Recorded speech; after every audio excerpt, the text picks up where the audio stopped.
Hi everybody, hey, welcome to IGS What's of Life Message. Thank you for joining me on today.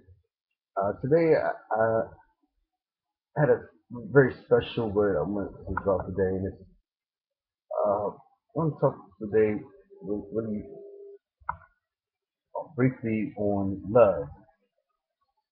On love, we use this word so loosely, and really we really need all of us. We sometimes take the time to really uh, look up, go in deep research of really what love is, because a lot of us take use the love word love so loosely, and it's becoming a typo. Uh, do we really know the true meaning of love? Love is defined as an emotion of strong affection and personal attachment. The word carries a lot of power. We need to be very mindful of how we use the word. The word love has four Greek meanings: agape, eros, uh, philia, storge.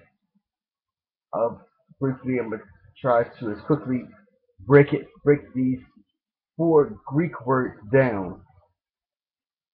Agape is the unconditional love that one has for another.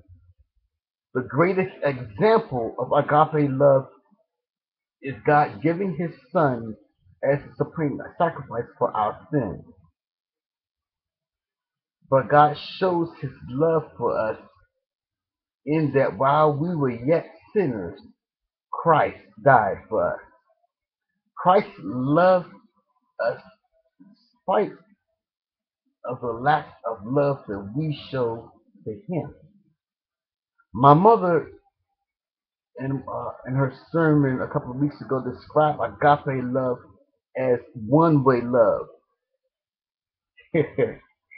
Jesus loved us, but we don't love him back. It's time for us to show Jesus and our fellow man agape love. What if Jesus didn't love us enough to die for us? What if he didn't love us enough to forgive us for our sins? Let's talk about eros. Eros is a type of love that we're all familiar with.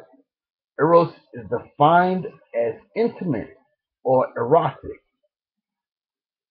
The Greek word erotic is erotos.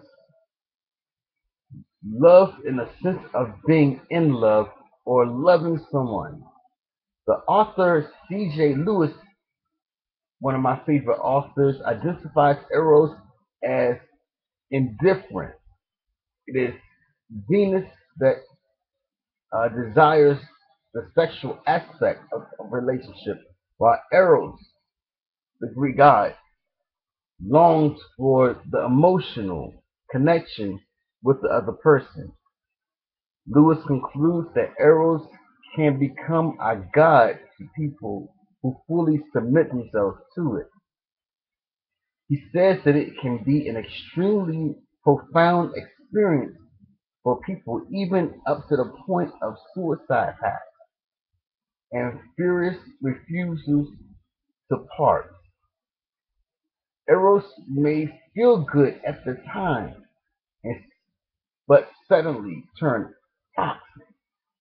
That's why young people, it is important that you should not engage into sex until you are married, so that you can get to know the person first.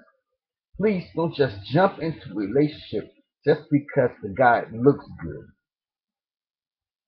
What looks good is not, excuse me, I should say never, not always good for you. Philia is love between friends. There's nothing better than to have a friend by your side that is there for you through thick and thin. A great example of friendship is found in uh, 1 Samuel chapter 20. You can, in your time frame, you can read that in its entirety.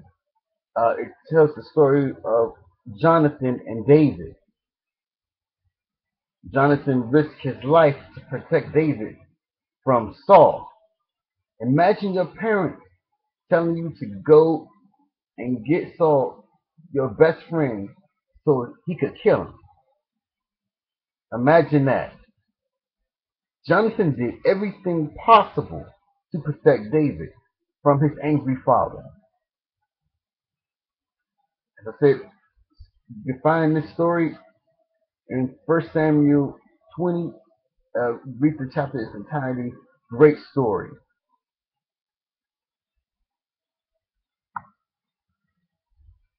Sorge is love of natural affection among family. It's that type of love that we have for our parents. We have lost that familial love, that family structure that has been destroyed by us allowing the enemy into our home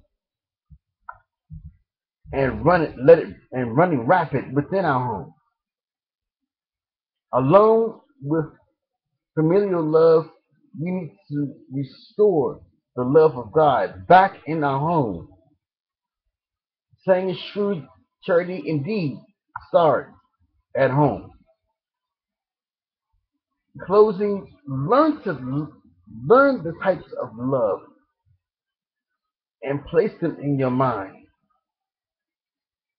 We have to be very careful of how and when we use the statement "I love you." I should say how we use the statement "I love you." When people say that "I love you," we need to ask them how do they love us or why do they love us. I should say some people have you know alternative motives.